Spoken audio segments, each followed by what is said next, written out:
Yeah, on the EcoSpeed, obviously we've got the Z3 head, so parallel kinematic head, so very fast acceleration on the rotations because we're using linear axis to move it. So that really gives us an advantage, and on that machine we can rough in 5 axes as fast as anyone else can do it in 3 axes because of the rigidity of the head and the strength of it.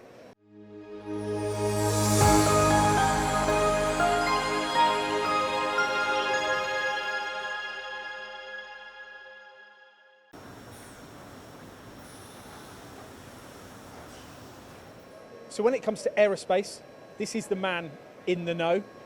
Simon, good to see you again. Morning. Morning. What is happening in aerospace at the moment? So it's very busy at the moment. So the programs are up. So they're trying to get the rates up, but that means you need every part of the engine and every part of the aircraft to be able to build them and ship them. So there's a lot of busy factories. About those rates, just explain. So the rate is they tend to do it on number of aircraft per month. So at the moment, I think Airbus are trying to get up to rate 75. That's their target. So 75 A320s, which is the one that takes you across to Spain every month. And what would that have been, sort of like COVID times? Just so to get a sense of the it ramp dropped up? right down. I think it was like in the 30s, and then it's gone up to 55, and then they're aiming to get it up. But obviously, it's a big thing to do to get all that rate up because you need all the parts. Obviously, 2 wings for each one, 2 engines. Yeah. So I think what's holding everything back at the moment is engine production.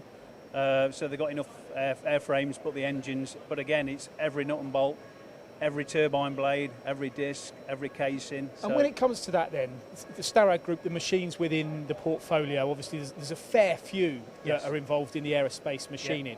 We've got a couple of parts behind us here. Here's like a door frame, and then of course a blade here. Just let's start with the door frame. What's the important elements of machining on these? I guess it's speed, isn't it? Metal removal? So on a part like this, you would machine it from billet, and probably 95% of that billet goes in the swarf bin. So we're looking at machines like our EcoSpeed or our STCX machine, 30,000 RPM spindle, 120 kilowatts, and we're really trying to get that material out as fast as possible. So we've got a very quick machine, high acceleration, high jerk values, and we've got high metal removal rates, but mainly, like I say, 95% will go in the bin. So on a part like that, it's probably a bit small for an EcoSpeed, but you could nest them up or put a whole a whole aircraft set on there and do many different parts. But we've also got obviously the smaller STC machines, and you could put those on a cube and do 4 sides with the parts on. But again, you want to put it in there and do as much as you can. And every second counts, doesn't it, with stuff like this? Yeah, I mean, again, it's quite a tough market, so you want to be competitive. So if you can get the metal off quicker than everyone else, obviously you can get more parts through. And your head technology has quite a lot to do with that, doesn't it? Yeah, on the EcoSpeed, obviously we've got the Z3 head, so parallel kinematic head, so very fast acceleration on the rotations because we're using linear axis to move it.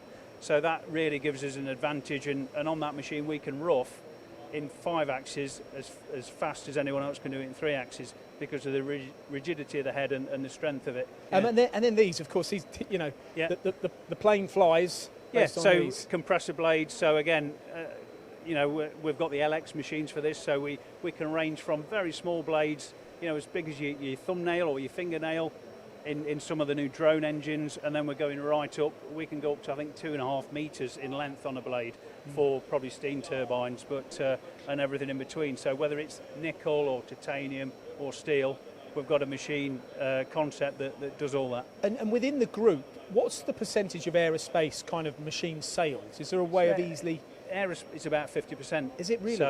So they employed me to do aerospace because in the UK it's our biggest market really. And then you have an event happening in June, which we have to tell our audience about. I've been a few times. Yeah, it is fabulous. Yeah, I've been as a customer. This will be the first time I go as an employee. So we've got the Tech Days in June, so where we have lots of live cutting demonstrations, we have lots of talks. We have other companies there showing their technology. And if it's aerospace, that's where you have to go, isn't it? That is the place. The machines are in action. I'm already booked in. I've got customers booked in, but we've got some spaces, so we're going to try and get some more people there, get enough to make it a good event, and obviously get people over there. And so 2 days of aerospace stuff, and it'd be good. Good stuff. Well, I'm looking forward to it. MTDCNC will be there as well at the Tech Days. Anything to do with aerospace from the Starrag Group, this guy, Mr. Simon Dutton. Thank you very much. Cheers.